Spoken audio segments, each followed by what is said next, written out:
Well, hey, we just wrapped up a really interesting episode on our young adult project Catalyst. You're going to find out how I got my bed prepared each night in 25-degree temperatures in Peru, where it was freezing. You're going to find out how a group of volunteers spontaneously wrote a rap about serving in Peru. And you'll hear about how I, and I'm sure some other volunteers, came with certain expectations, but found that the script was definitely flipped. All right, let's get to this episode.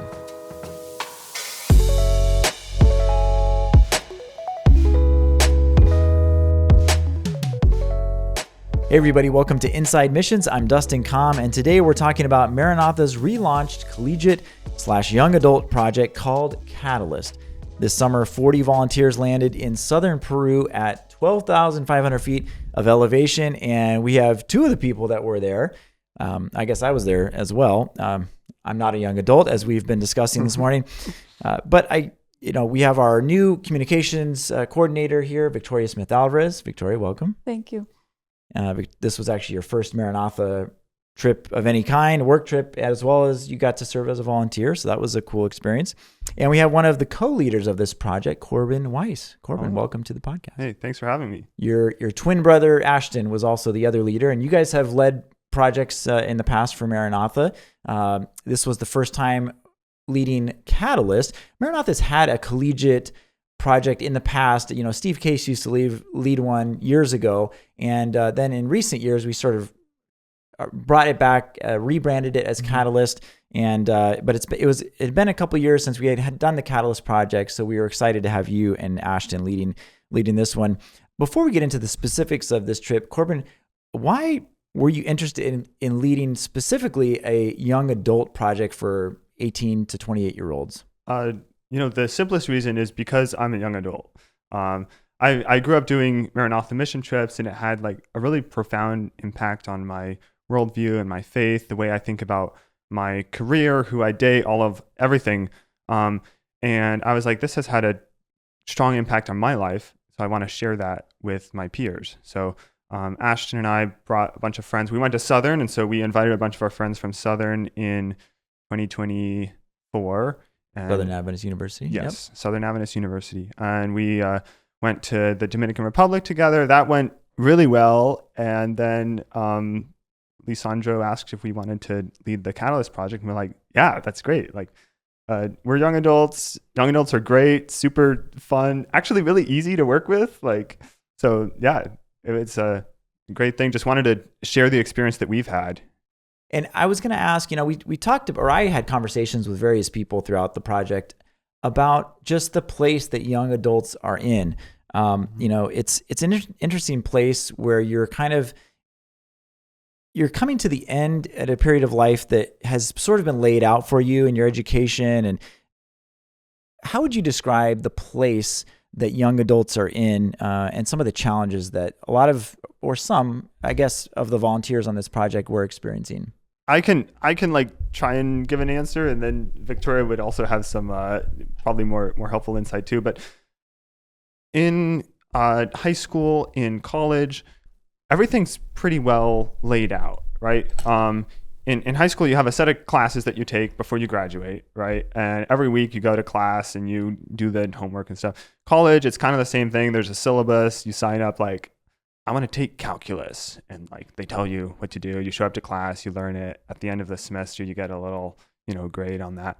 And then you're popped out of college, and it's like, wait, there's no syllabus, there's no teacher. I'm not signed up for any particular major. I may have come out with one degree, but then many people end up doing something completely different, right? And so that's where I think it's super important to have an experience focused on others, focused on service, on serving God, on serving with peers, because in my experience, that has been the single most important thing for focusing me on how I want to live, regardless of what career path that's in. And that sort of serves as maybe not like a day-to-day syllabus, but like a purpose and a goal that, I've spent 2 weeks serving in Peru, And it was like the best 2 weeks of this year. And now I want to adopt that attitude of service in whatever career path I'm in and find the ways I can serve. And that becomes sort of the modus operandi for how I work. So that's been my experience as a young adult. You've spent, I mean, you graduated from college and you also went through, what's your take? Yeah. Well, I think definitely this is a time of life when we're navigating a lot of questions. And I think what was interesting about this trip, just kind of the age group that ended up being there. We had, yes, it was for 18 to 28-year-olds, but there was a little bit of a buffer on that where it was like maybe someone who was 17, almost 18, someone who had just turned 29 from being 28, right? So just kind of that, it seems like a large age range, but we were all kind of navigating the same sort of things, the same sort of spiritual questions, maybe trying to find a faith community, also trying to take our faith and live it practically and focus on others, like you said, because it is easy in this time where you are going through these changes and you are looking for, okay, where am I going to study? Or if you've already graduated, what's going to be my career path? Am I going to work right away? Am I going to go to trade school instead? What am I going to do? Someone that you're going to maybe have a relationship with, where you're going to live, like just all these different things. It can be easy to get so caught up in your head that you stop thinking about other people.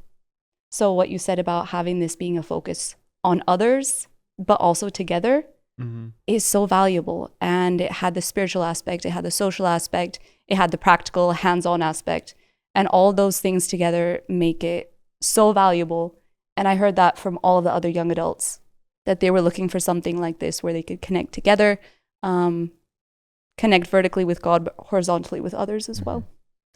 Yeah, and I would say even kids, sorry, I keep calling all these volunteers kids on the project, and then I'd be like, sorry, you guys are adults, you're adults. I'll be a kid, it's all right. Anyway, we're all children of God. These young adults who haven't even graduated from college yet, maybe they've just graduated from high school and trying to navigate, what career am I going to get into right out of high school? Those that are trying to decide, what major I'm going to, decide on, like those are all big decisions. It's not laid out for you. You have to make that decision. So that's really interesting that focusing outward actually has helped kind of narrow your own focus 100%, personally as well. Yeah. Okay, let's talk a little bit about the specifics of this experience that we had there in southern Peru. First, let's talk about the elevation, 12,500 feet. What was that like for someone that's never been up that high for an extended amount of time? Ooh.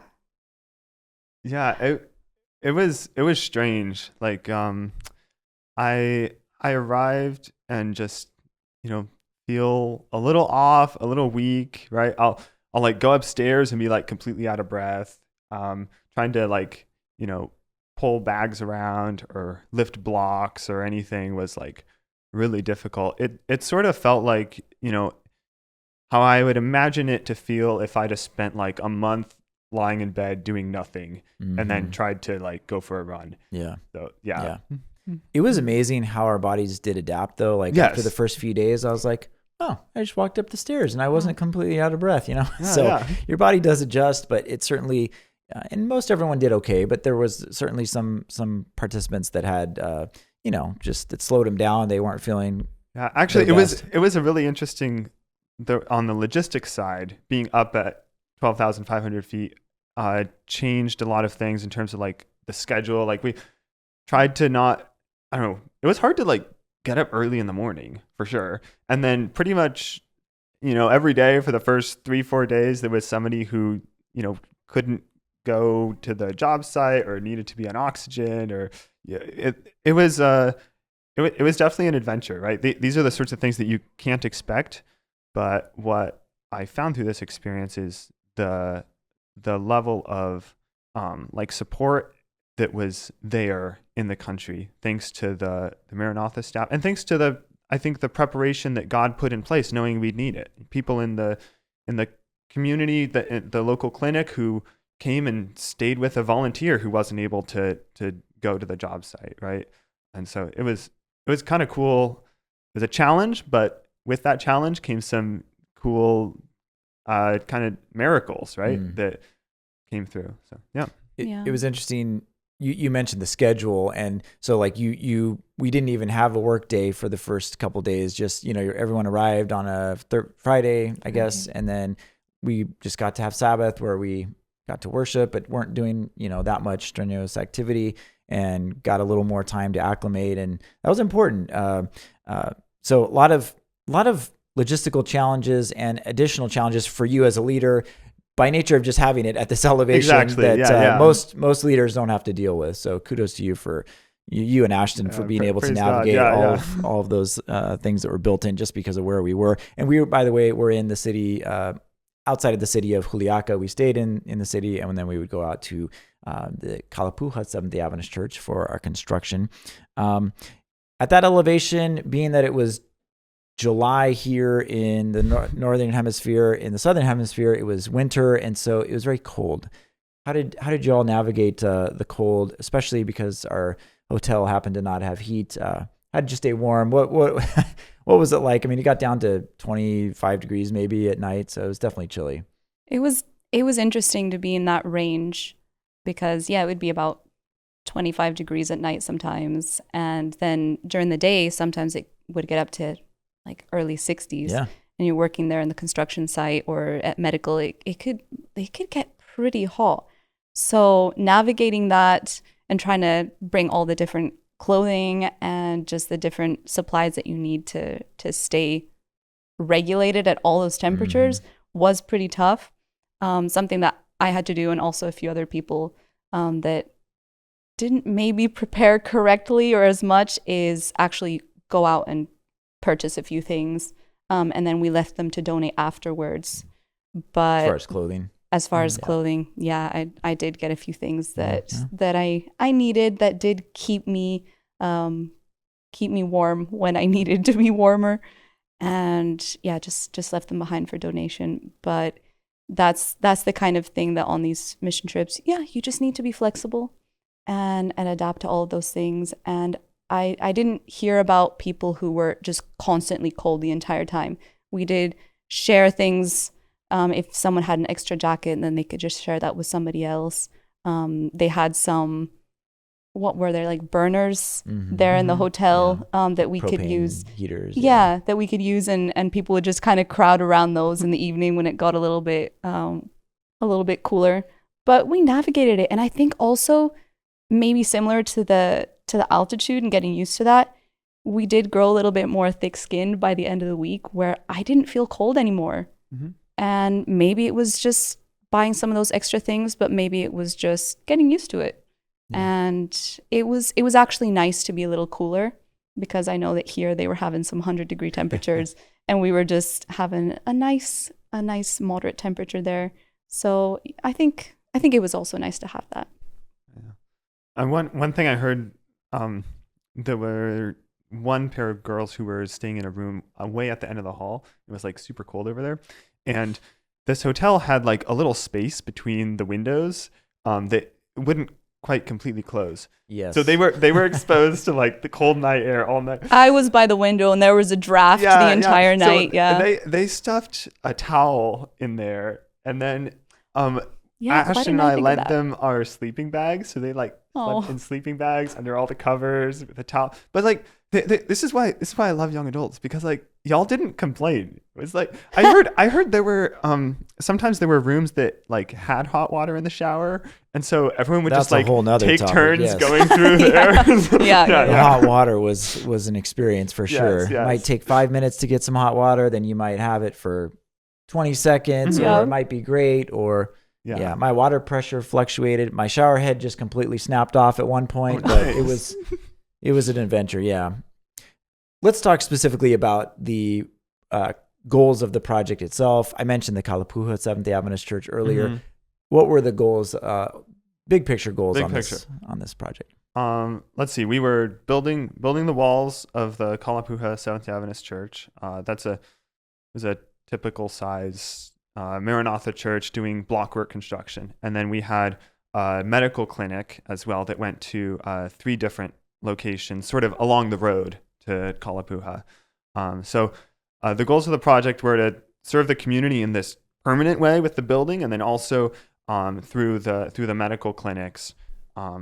And then on the volunteer side, one of the goals was to provide an opportunity to serve together and also to connect with some good mentors. So we had James Appel and his wife Sarah and their kids on the trip, and they were missionary doctors in Chad and throughout Africa for like 16 years. A long time. Yeah. And there were several like pre-med or medical students on the trip who were able to connect and serve alongside with him in these communities. And so this created a really cool like experience that, I mean, I talked with them, you talked with them, they're like, yeah, this is like something I want to keep doing. Like this is shaping how I think about my career in medicine and missions and all of that. And then on the construction side, we had Peter Thomas, who's a board member here at Maranatha. He works as a land developer in Texas, and he shared his perspective on like business and values of business and family and faith and missions. And like he was another great mentor. We also had a great pastor. So there was, on any project, there are two effects, right? There's a strong positive effect in the community, which is normally what we focus on in a mission project, right? We're there to serve and to, build this church, to build up the community, support their mission that God is doing through them. But then there's also an effect on the volunteers.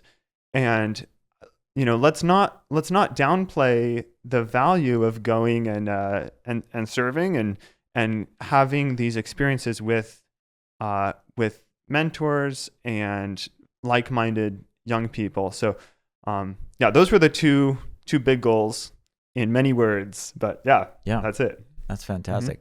Mm-hmm. And you talk about the congregation there in Calapuja. Describe a little bit about their prior worship environment.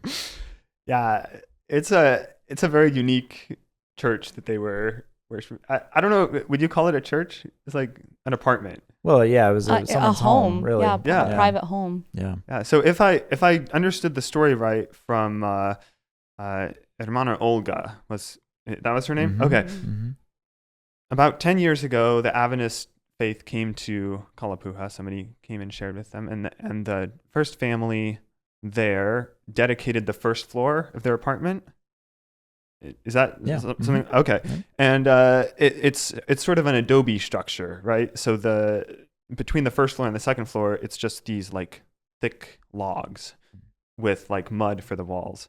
And so you look at this thing, and the door, I mean, you and I have to duck to go through it, right? Yeah. And I don't.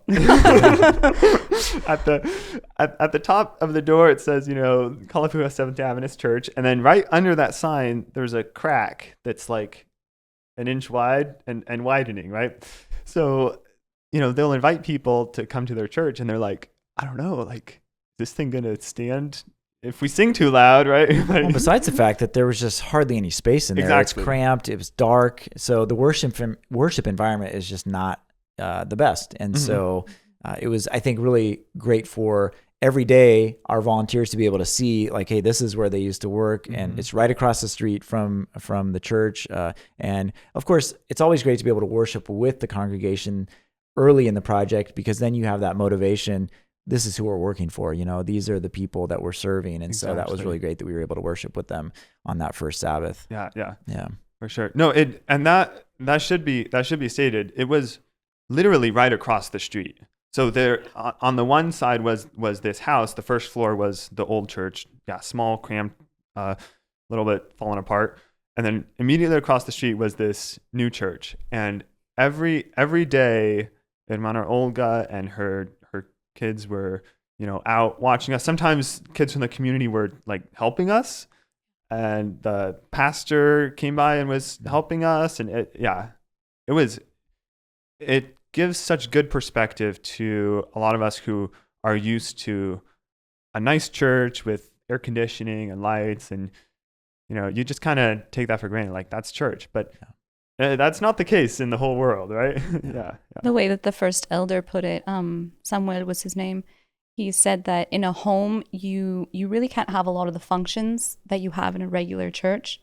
The way he put it is, it's a home, it's not a church. It's a home, it's not a temple, right? It's not a sanctuary. For people to really be able to take part in those functions and to grow, right? Because in that little space, there was nowhere else to put other pews, other visitors. Sometimes guests feel a little uncomfortable going into a private home as well. Right. So they were just really thankful to, literally across the street have this beacon of hope of being able to grow and expand and keep doing all those things to continue being a presence there in Calapuja. Well, and they were very passionate about evangelism and described all the different outreaches that they would do. But unfortunately, when you invite people and there's no space, or people arrive and they say, well, this isn't really a great place to worship, then they probably aren't coming back. Now, obviously, they have a lot of space to grow and facilitate all that evangelism. Victoria, this was your first time laying blocks on a church. What was that experience like? Or was it challenging? What did you enjoy about it? Yeah, it was my first time laying block in general. Mm-hmm. So I went on the project. I'd been on other mission trips, not with Maranatha. This was my first Maranatha mission trip, which was amazing. I wish I'd done one previously, or before this. But so on other mission trips, I had done medical, I'd done dental, I'd worked with Vacation Bible School, so children's programs. And I thought that was going to be what I was going to be doing on this trip as well. But I was pleasantly surprised with how much I enjoyed construction. The first day, they brought everybody, so all the volunteers, to the job site and showed us all how to lay block. And then people who wanted to go and do other things, they could do that, like help with medical setup that same day. And I was just having such a blast that I decided to stay. And out of the 5 days of projects, I think I spent about 3.5 of those doing construction. And the people who were showing us how to lay block, they were so patient. They really knew what they were doing. Like Peter, like Murray, and Braylon as well. They were so patient and just explained to us how to do things. We would ask, does this look okay? Oh, yeah, you could maybe like tweak this and that. And by the end of the week, I feel like we were just cranking out those courses and we knew what we were doing more or less. I loved it. I loved working with my hands. I loved working with the local volunteers, with the Catalyst volunteers, and just seeing that wall go up every day, just a little bit more, even throughout the day, just seeing it go up. It just feels like you're part of something huge. It's going to last for years, hopefully for generations. And if I go back to that church or I see pictures of it, I can say, yeah, that block, like that has my handprint on it, so to speak. You know, I've been on a few Maranatha projects, but the one thing that never ceases to just amaze me is that there's literally nothing there.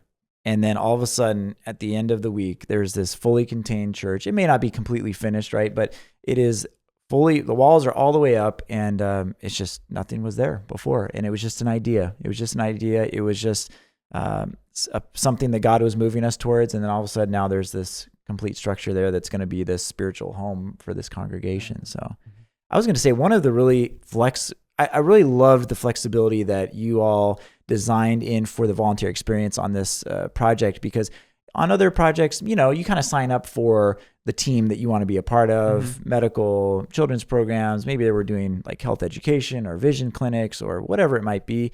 But you all were really intentional about saying, hey, we'd love for you to be able to experience every aspect of this and really like choose, what you want to experience throughout the week. So I thought that worked really well. Yeah, it was cool. Yeah, that goes back to one of the goals for the volunteers, to be able to experience serving in different ways, whatever they're interested in, and try different stuff. We had these little sign-up sheets, and most of the time people were pretty good about like signing up for, one thing or another. But then we ended up, Ashton wrote this, he like vibe coded this app that made it so he could track people between the buses. So we didn't leave anyone behind. It actually worked really well. So if there are other project coordinators out there, just reach out to Ashton. We need to get that out to everyone else. No, but it was really, really cool to see how people just, figured out what they liked, tried different stuff. Big shout out to you on the block link. You got really good. Like that. Seriously, that last day, you were on the back wall with Zach and was it Zach and Braylon? Yeah. And I think you guys skipped lunch. We did. We did. You were just they had just brought out like a fresh board of mortar, and that stuff dries out pretty quick. So I was just in the zone, and so we just decided we stayed up on the back scaffold, and they were Zach. Shout out to him. He was just really nice about just like sticking with me and actually like finishing a couple of courses, and it was it was just really. I don't know if I would say intuitive, but laying the block just became something like it's a pattern, it's a rhythm, and I had a lot of fun doing it. Yeah. So no, that was cool to see. I'm like, all right, you caught the vision. You're gonna stick with it. And I think it was probably my fault that you didn't get lunch because not at all. No, I think when you're really you can take us out to lunch after. Yeah. Okay. Yeah. I owe you one. Yeah.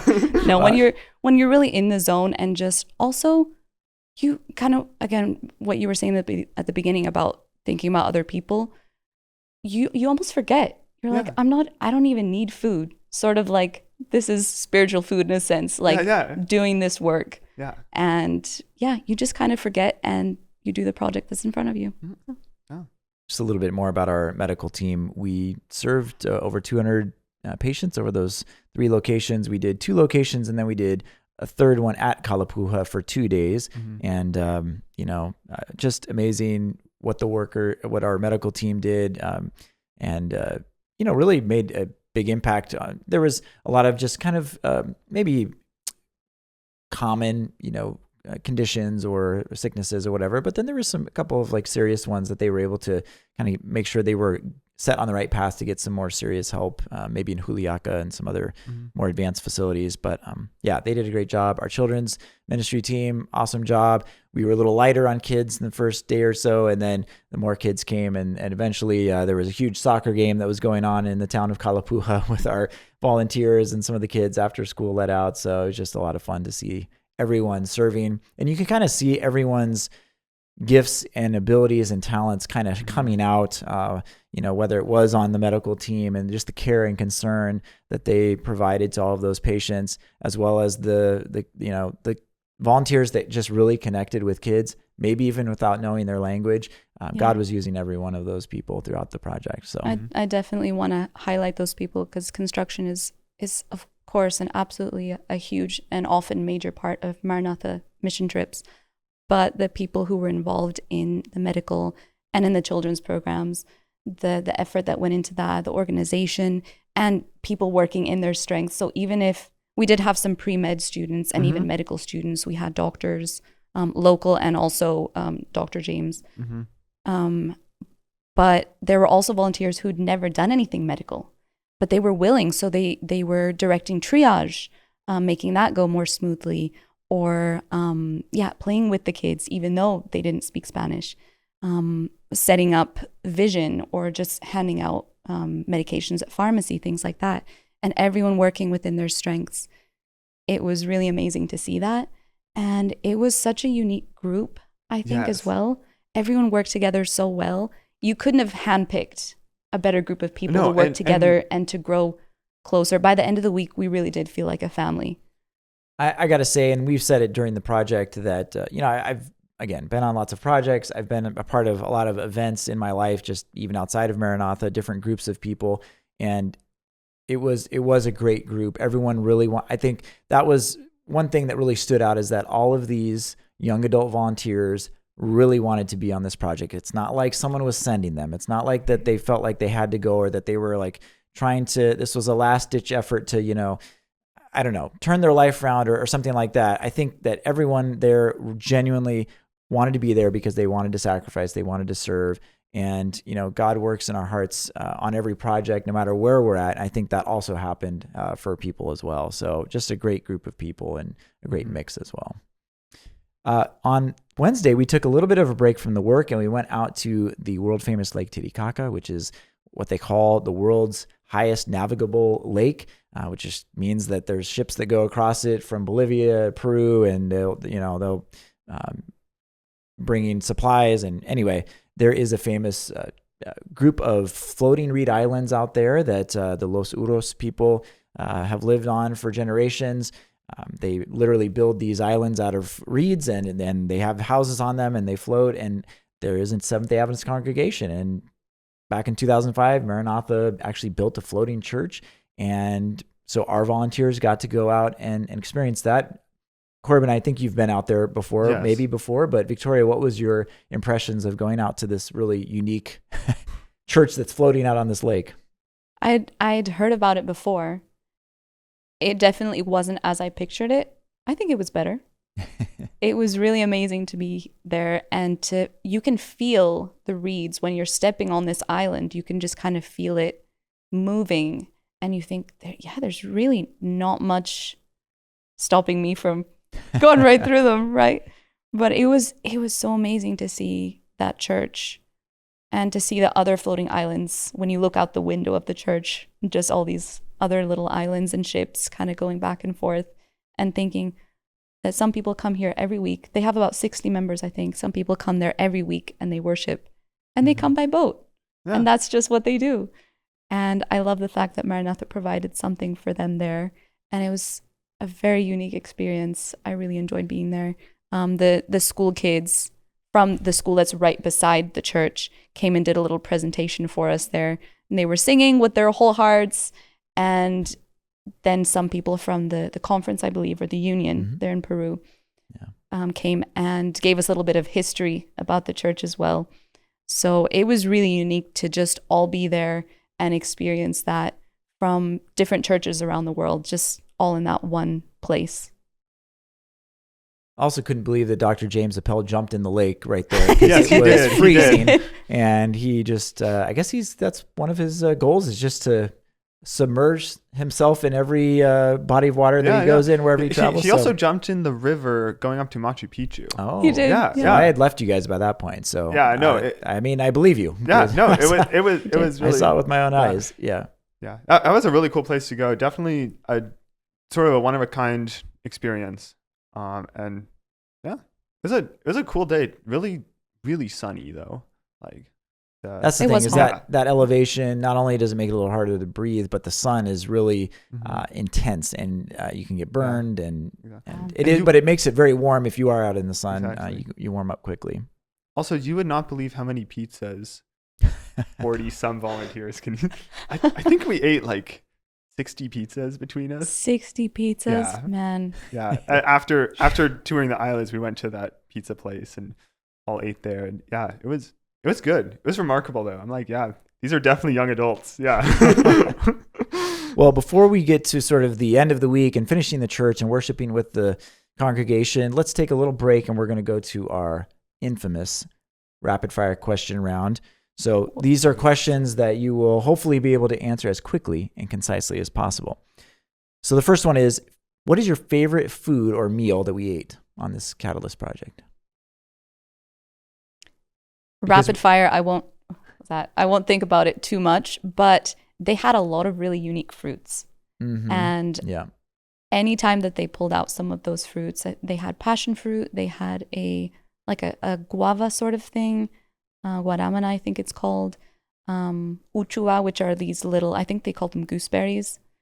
I really loved the fruits. Those are really tasty. I really like this thing called api, which is was that the drink? yeah, it was this drink. Okay. It was this That's like what I was going to say too. blue corn drink. Yeah. I've not had anything like it, but it was good. And It then was they warm. serve it with these like deep fried triangle tortilla things. It was kind of like donuts and like orange juice. I Yeah. thought it tasted sort of like apple cider. Yes. Yeah. Yes. That was unique Yeah. for sure. Cool. So as I mentioned, I think there was no heat in the hotel. So how did you stay warm at night? What was your procedure? What was your protocol? I had a process every night. I'm curious if you guys had a process. I think, as I mentioned, I did have to buy a few extra things, but I did bundle up, hat, socks, probably like 3 layers, because I didn't bring a sleeping bag. My roommate had a sleeping bag, so that helped keep her warm. And also just trying to layer as much as possible and get under the covers as much as possible. Like pull it over your head, try not to suffocate, but it did work. And then most of the time, halfway through the night, I was actually pulling layers off. So it worked. Nice. Yeah, similar for me. I'd just like jump under the covers. Initially, the bed is like shockingly cold. So cold. So I just like lay there in the fetal position, shiver for like 10 minutes. I'm like, it's okay, I'm gonna make it.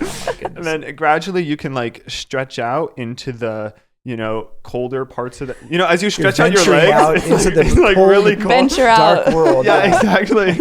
Yeah, so I don't know. I still have feeling in my toes, so That's good. It worked, but That's good. Yeah. Well, I actually, knowing that it was going to be cold, I actually brought a few bits of like electronics, I guess, to try to offset this. So I brought electric hand warmers, which I'd never used before, ever. Smart. That was cool. Okay. I had those every day in my pocket, but at night I would just do this nice little wax on, wax off type thing under the covers and just kind of gently just warm up the bed. Warm it up in circles. So that helped a little bit, I think. I also found these like little heaters that you plug into the wall. That's like this, like, I don't know, 8 or 9 inches tall, only like a couple inches thick. So I plugged it in the very first night I got there, and it started like blowing out some warm heat. And then all of a sudden it stopped, and white puff of smoke. Oh no.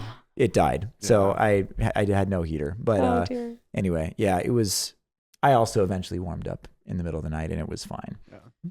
All right. What was your favorite ministry or job on this trip? I'd have to say construction. Mm-hmm. It was very unexpected because, as I said, I had expected to do things like medical or children's programs, which I had done in the past. But the construction really spoke to that part of me that loves to be active, loves to do things with my hands, practical work. That spoke to me. And I was joking with Peter there at the construction site, saying, you know, maybe my calling is construction now. Maybe I need to go into contracting or something. I just really enjoyed it more than I thought I did. But also, I really enjoyed the couple of children's programs that I was part of, because then I could play football or soccer, soccer with the kids. Which was pretty impressive for everyone that did play soccer at almost 13,000 feet. I think our motto was don't pass out, don't pass out, don't you pass guys out. We're not taking it easy necessarily, and you went for quite a while. Yeah. Well, Corbin, you maybe didn't get a chance to experience everything because you were leading the project, but one of the coolest things was not a specific ministry, but something that happened every night, which was doing the dishes. We had an incredible kitchen staff who cooked for us, but then at the end of the night, there were like 3 or 4 of them there, and like 45 of us, counting the staff and everyone. Yeah. And so we had 5 volunteers who went to the kitchen. I think you did it more than I did. But the couple times I did it, I was like, this is so cool. We're just like sitting back there, scrubbing away, singing songs. It was there were people who would literally, like, when you would ask, okay, who's helping with dishes? The same people would be like, oh, me. Yeah, like, I want to help. They wanted to do it every night. They wanted to do it. Yeah. It was the dish crew. They were the real heroes of the trip. That's right. Awesome. All right, last one. What was the biggest surprise on this trip? It doesn't have to be a deep thought. It could just be something you didn't expect. But I think really how quickly people connected and almost became like a family. Mm-hmm. I remember there was one girl who came up to me, and it was so sweet. It was probably only halfway through the week. We might have known each other 3 days. And she just comes up to me. She says, I think we could be really good friends. Let's not lose touch. And I was so touched by that.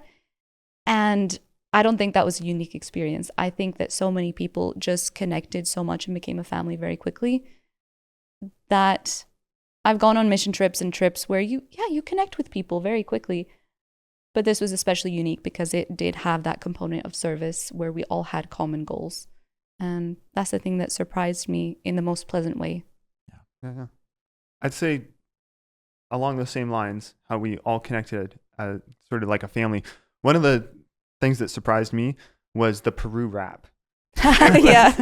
So on Thursday night, it was towards the end of the trip, and everyone was like super tired. Most of us went to sleep. Like I was out. But as I was going to sleep, there was this like thumping downstairs and strumming on a ukulele. I'm like, how long is this gonna go? I think they stayed up till midnight practicing this Peru rap.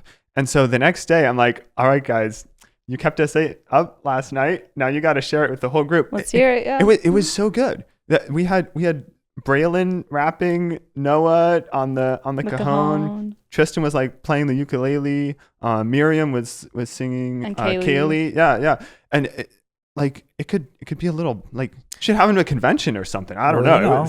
We'll keep it in mind. We'll reach out if we need them. Okay. Well, we'll look forward to hearing that single come out. Hopefully soon. Yes, the Peru rap. We'll ask them for licensing and everything. There you go. Got to get it on Spotify. No, it was so unique because like we had just done a whole week of long work, right? And you don't necessarily want to stay up, right? But these guys did. They were playing Uno every night. Sometimes I joined them, and then they were up and just did this for fun.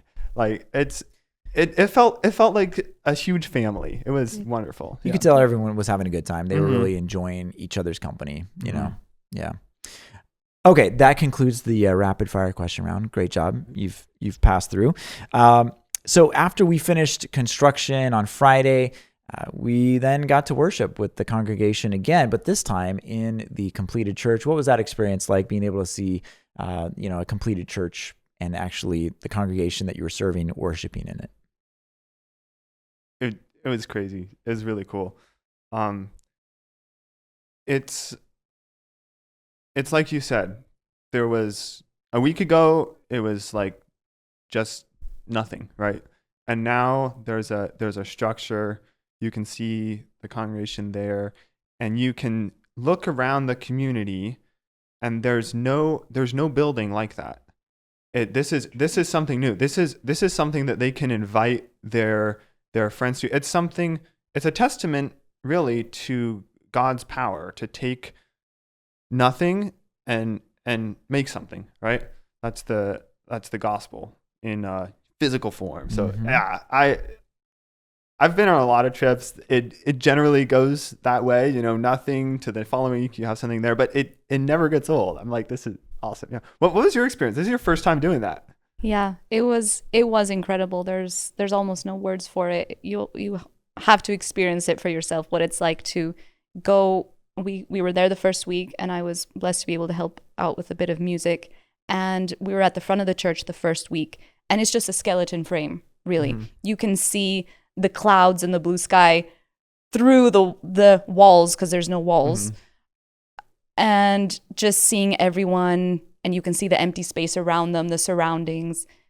And the next week to be, again, kind of up front, but seeing the walls and seeing the people congregated together in that space, and think, we did this. Like the person sitting there, the person sitting there, the person sitting there, they put in sweat and hopefully not tears, but a lot of elbow grease to put this together.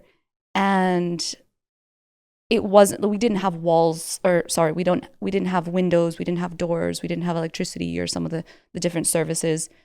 The local volunteers or workers will go in and do that. But it was still a church. God's Spirit was still there, and it will continue to be there. And that church will continue to grow. Well, just a few weeks later, yesterday, we saw in staff meeting photos of that church, and now there's been stucco and there'll be paint, and it's just going to keep, looking even more finished from where our group left off. So after church, we all walked down to a river. What did we do? Why would we be getting close to this cold body of water? Yeah, tell us, Victoria. Well, something that was very valuable also throughout the week was the spiritual aspect, and Pastor Sandro was absolutely phenomenal, such an important part of the trip. And he made an appeal halfway through the week for people to be baptized, either for the first time or to rededicate themselves to God. And we had 7 of the volunteers who made that decision. And so on Sabbath, after a short church service, we went down to the nearby river. We scoped out a place that would be good for baptism. And those 7 volunteers were baptized by Pastor Sandro in the very cold water. But for a few of them, it was a rebaptism, and they'd just been really touched by the Spirit and by the work that we were doing together. And some of them were dedicating their lives for the first time. It was very special. Pretty cool moment for those people to be baptized at the place where they've put so much energy and effort in over that past week. And also, like you mentioned, I mean, with Pastor Sandro and the journey that he led us through spiritually, the culmination of that happening in that very place, surrounded by mountain peaks. And I mean, it was pretty picturesque. So pretty cool. After that, you all continued on to Machu Picchu. What was that experience like, Victoria? You hadn't been there before. What was it like? It was incredible. It's a place that I've always wanted to go. And it was really nice after the work that we'd been doing throughout the week, which we were treated so well. I don't want to say it's roughing it at all. No, we were treated well. The hotel was wonderful. The staff were wonderful. The food was great. The trip to Titicaca was great. But just ending with that absolutely incredible experience at Machu Picchu was very special. And it is one of the places, like I was looking around at the mountains and when we ran down, because we there's like a little path that people can take to walk from Aguascalientes, right? That's a little town, up to Machu Picchu. So we went down it, and as I was kind of running down the stairs and seeing those green mountains, thinking, wow, I think this is definitely a place that God likes to be. It was just so beautiful. Definitely a wonderful experience that I won't forget. When you can't forget so Machu Picchu is a ways from where we were staying in Cusco after the tour, right? So we came down, we got on a train, we got on a bus, and then I remember singing like Christmas carols, we were at 11 p.m. Christmas in July. Yeah, we had this little chorus in the back of the bus. It was so much fun. I haven't had that much fun in a long time. Yeah. It was a good time. Yeah. I think it definitely brought out, like, young adults were the word young is in the name, right? Yeah. But some of us were older than others. There's 18-year-olds and there's 28-year-olds.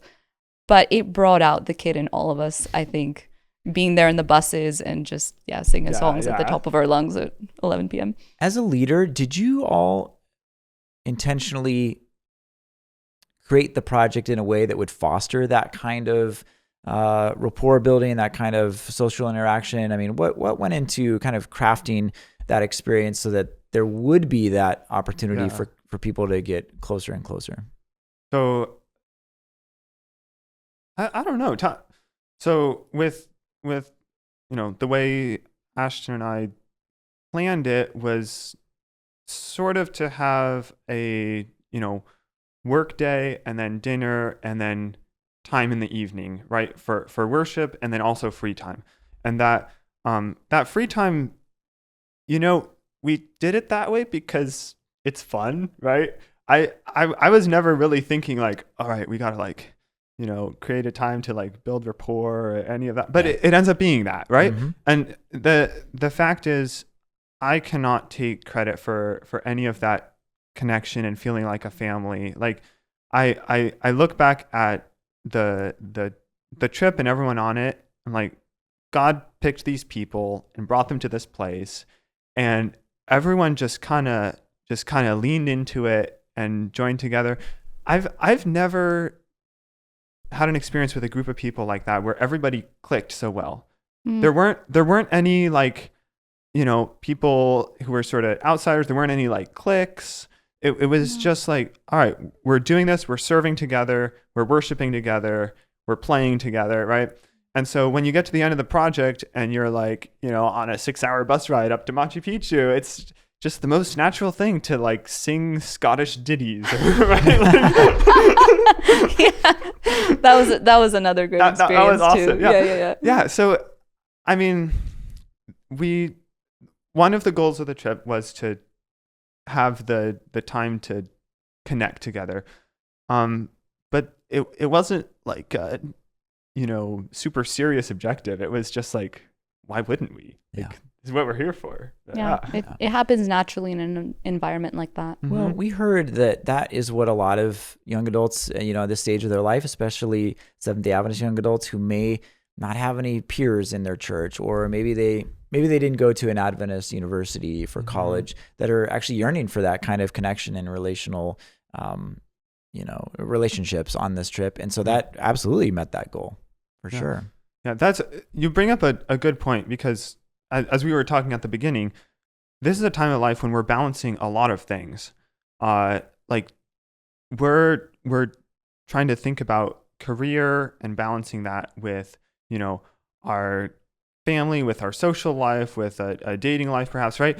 And it's a lot to all fit together and make time for, right?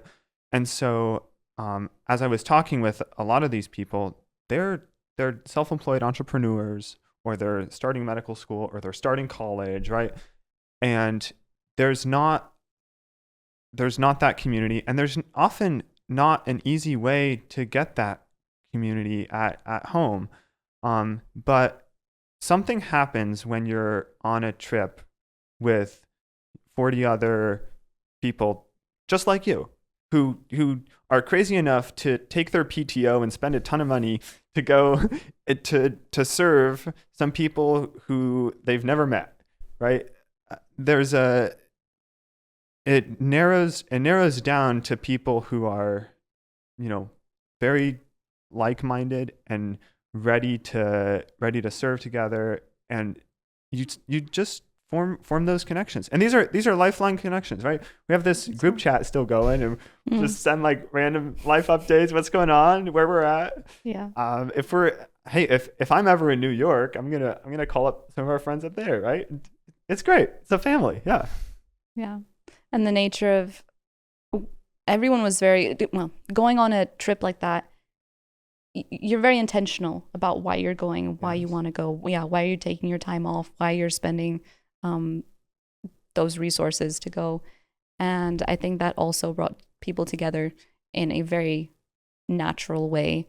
And some of these young adults, actually many more than you'd expect, either were in a trade school or public school where perhaps it wasn't as easy to find that like-minded Adventist connection. You can find friends and other community, absolutely, but having that like-minded spiritual or service-focused objective could be a little harder to find, and that brought a lot of people together. Yeah.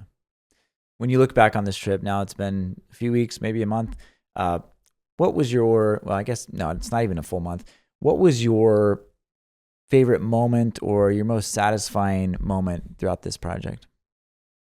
I mean, especially as the leader, you might look back on it as an overall project and just be like, wow, we did it. We did it. Yeah. What was most satisfying for you? So the night after we came back from Machu Picchu, we were staying in this crazy hotel with you remember it had like 3.5 levels, and it just kept going. It was like a maze. Yeah, exactly. And we got back super late, and so Maria, one of the volunteer support out there, she's incredible. She ordered pizza, so we were all eating pizza down there. And occasionally, one of the other hotel guests would come out and like tell us to be quiet. They were trying to sleep. Sorry. It was really late. Yeah, but once everyone had kind of had pizza, they were sitting on the couches just chatting away. We knew that we were all gonna kind of be leaving the next day, and I kind of looked around and was thinking like, man, this is incredible. Like, God brought this group of people together, and they connected, and they're friends, and this is going to be something that continues to, they remember, continues to guide and push them toward, the right direction, the right service, right? There's stuff you learn. Same thing when we were all sitting around in the lobby of the hotel there in Juliaca, and Pastor Sandra was giving his sermon. I had the same sort of thought, like, God brought this group together, and he's using this moment to teach all of us something, right?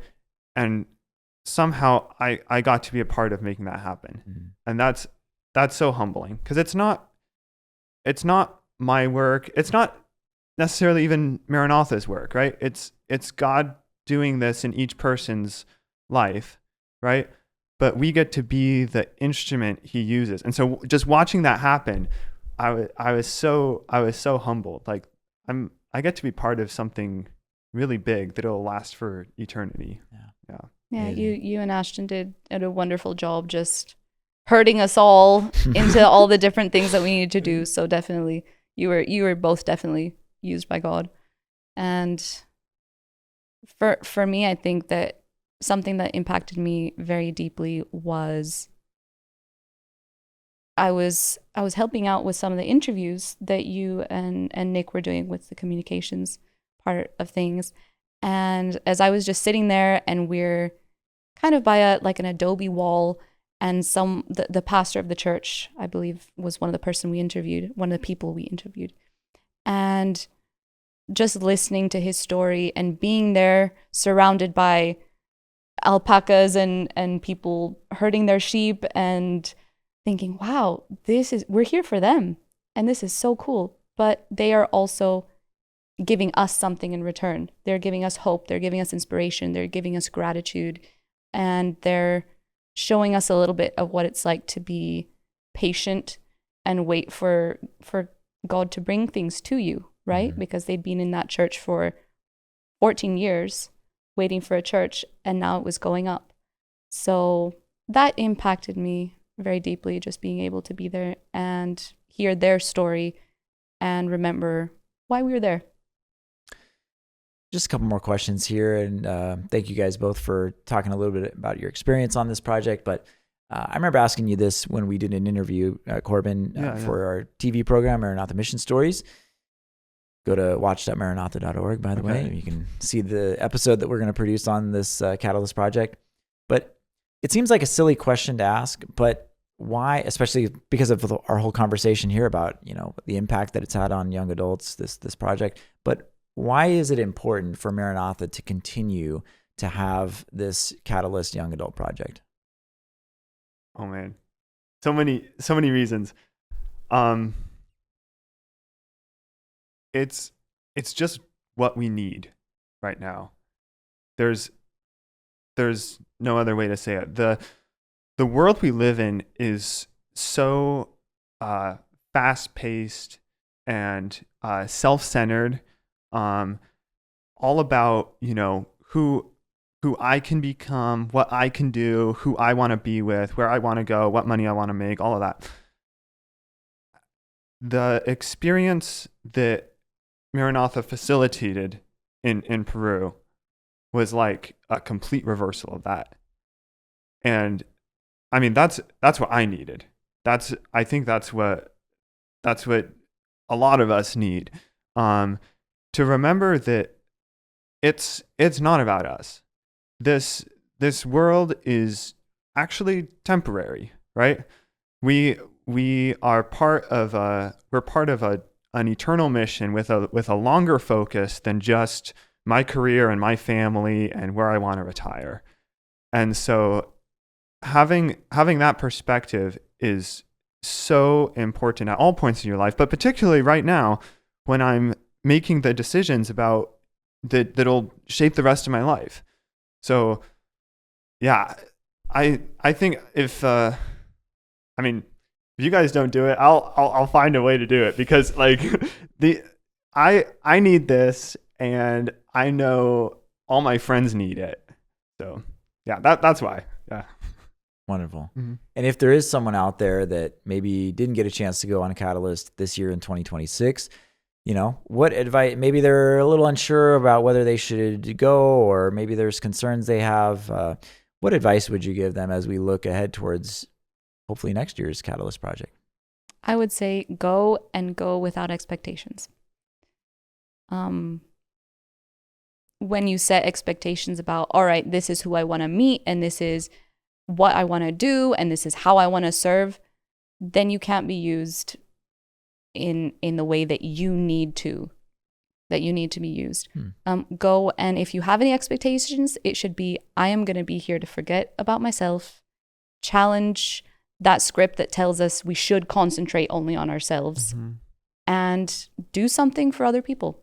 When you think about others, then naturally you go above and beyond, and you can grow yourself as a person, and you will find those things that you're looking for without even trying. So yeah, go without expectations and just see where you can be the most useful. Any other advice you want to add to that, Corbin? Yeah, like you just got to try it. Yeah, just do it. Yeah.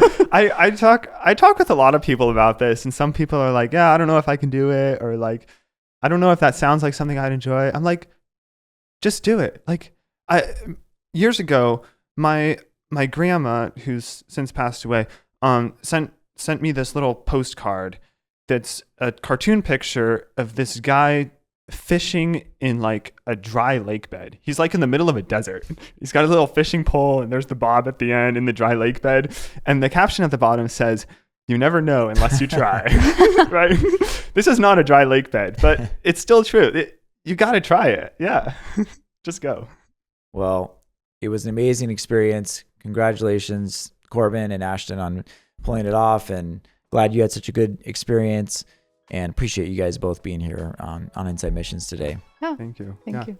And thank you for listening to this peek inside missions. You can learn more about the work of Maranatha Volunteers International at maranatha.org. We'd love for you to get involved by making a donation or even coming on one of our mission projects. Maybe it's Catalyst 2027. So anyway, thank you for listening, and visit maranatha.org, and we'll see you next time.